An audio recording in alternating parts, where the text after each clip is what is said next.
a place I can get to where I'm safe from the city blues, and it's green and it's quiet. Only trouble was I had to buy it, and I'll do anything I got to do. Cut my hair and shine my shoes and keep on singing the blues if I can stay here in Johnny's garden.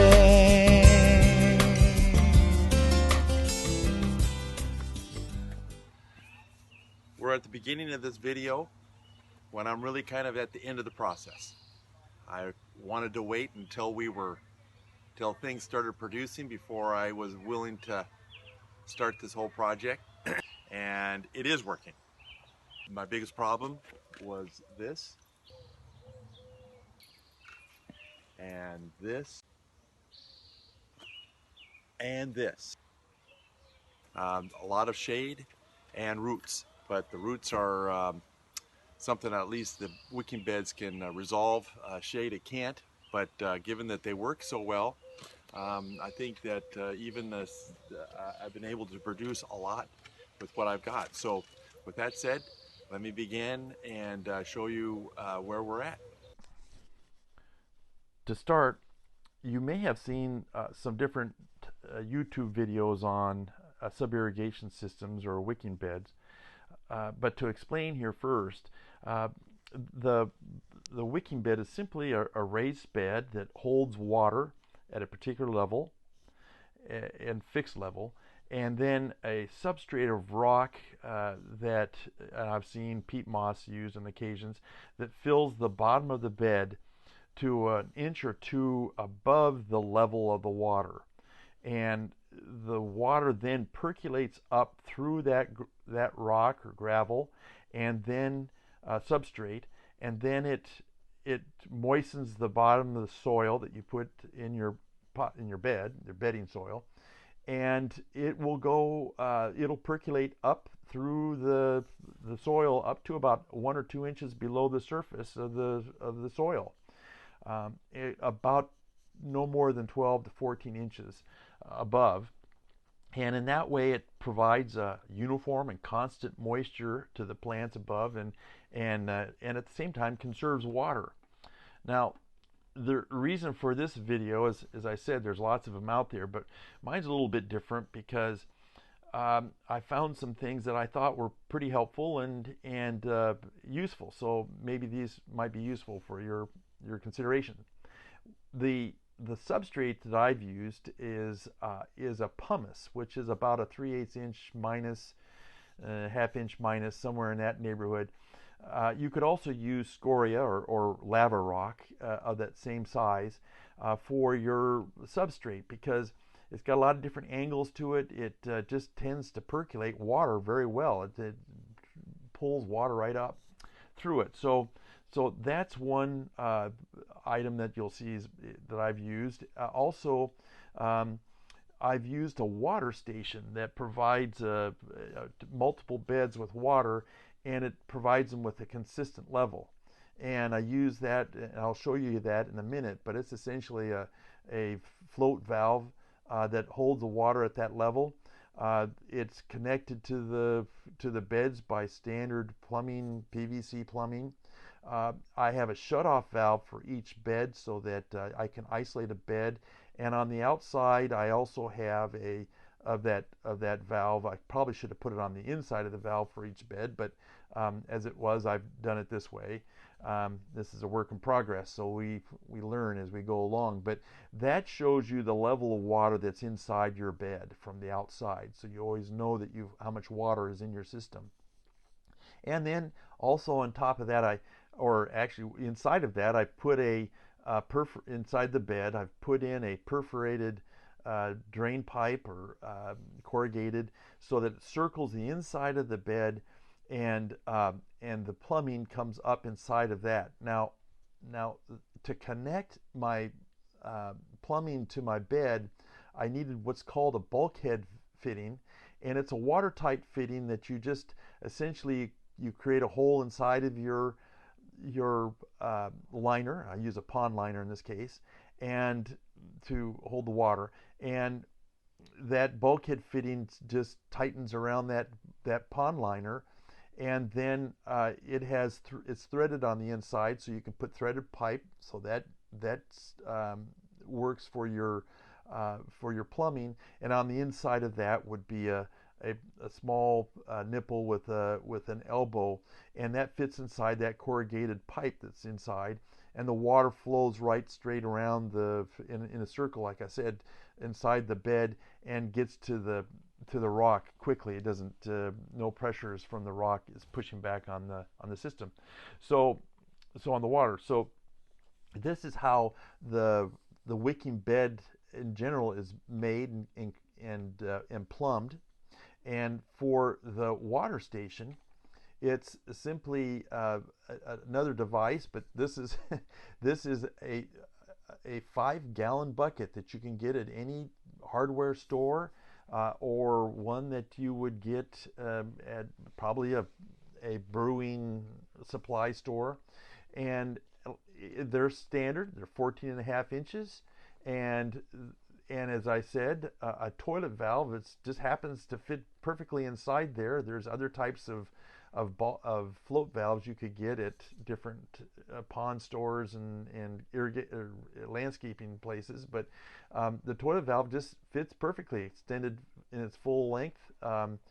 And I've made a graph here of inches from the ground level up and from the ground level below, so that way from below I can know exactly how many inches my system is taking up, so that I know how many inches to fall to my eventual French drain that I put in. You'll see that. And also the water above is the water level that I know all my different beds are going to be at, or at least close to. So that's the water station. And essentially the diagram that I built before starting this thing, or at least kind of in the process of starting this thing. The rest of the system, I'll show you how I designed it and put it together, and you'll see. And hopefully this video will help you. The first part is showing the design and the irrigation design system and how I put that together. The second part is actually building the beds. And by the time these videos are done, you'll hopefully have some ideas to consider. I began by taking some pictures and outlining the general locations and shapes on the ground of where my beds were going to be.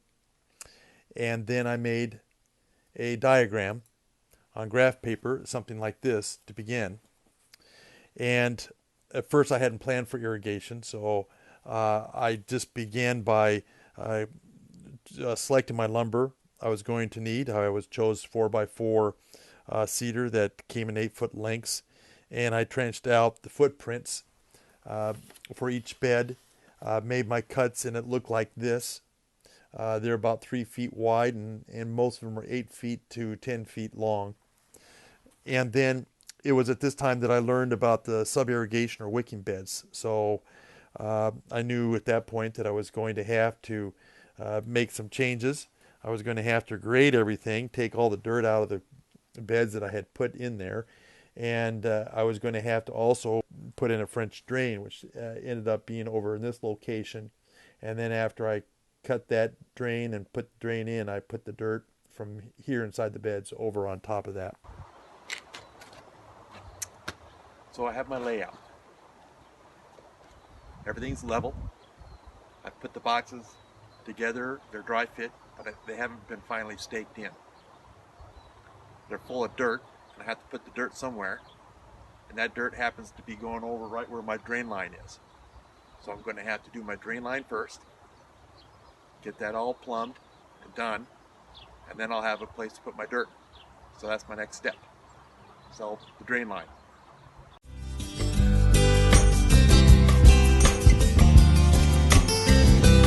As the swift bird flies over the grasses, dipping now and then to take his breakfast, Thus I come and go, and I travel, but I can watch that bird and unravel, and I'll do anything I got to do, and cut my hair and shine my shoes, and keep on singing the blues, if I can stay here in Johnny's garden.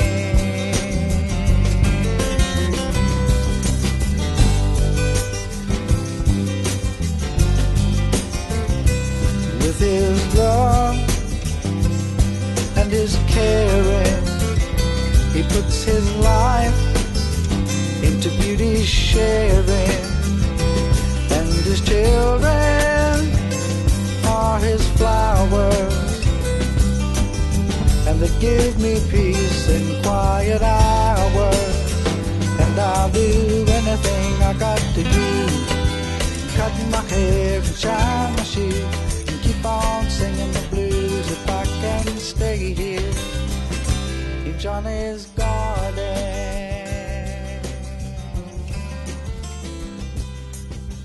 Alright, so as you can see,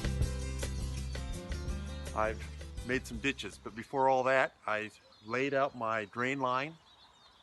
I have removed all of the dirt and put it over on top of where the drain line is now. So now I've flattened everything as flat as I could possibly get it, or at least got all my grades that I wanted.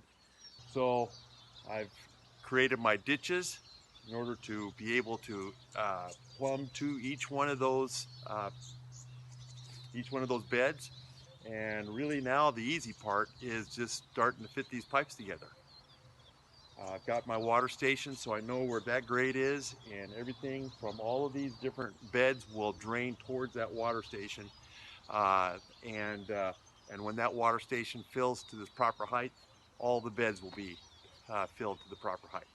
That's the theory. Okay, so In Johnny's garden.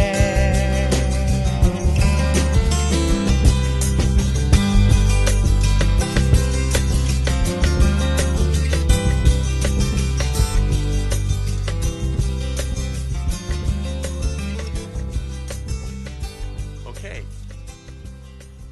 I have now installed the supply line, and my waste line goes off this direction, and my supply line now to my water station is now connected. I've actually got some water in the system right now. We'll go check out how that's working. But essentially each box has a valve, a shut-off valve with a T, so you can see the water levels right next to it. And I will then, and I also installed a drip line system in the event that I want to do drip instead of sub-irrigation. Depends on if this whole thing works or not. But I figured since I had the hole dug at this point, this is a good time to put in a drip system. It wouldn't hurt, certainly. And I'll put that together as the box comes together. We'll fit that as well. Okay, let's take a look at the water station. I'm just filling it up now, and I'm kind of just checking to see if there's any drips or any other wet things, but it seems like everything's doing pretty good so far. We'll see. And the give me peace in quiet hours, and I'll do anything I got to do, cut my hair and shine my shoes, and keep on singing the blues, if I can stay here in Johnny's garden.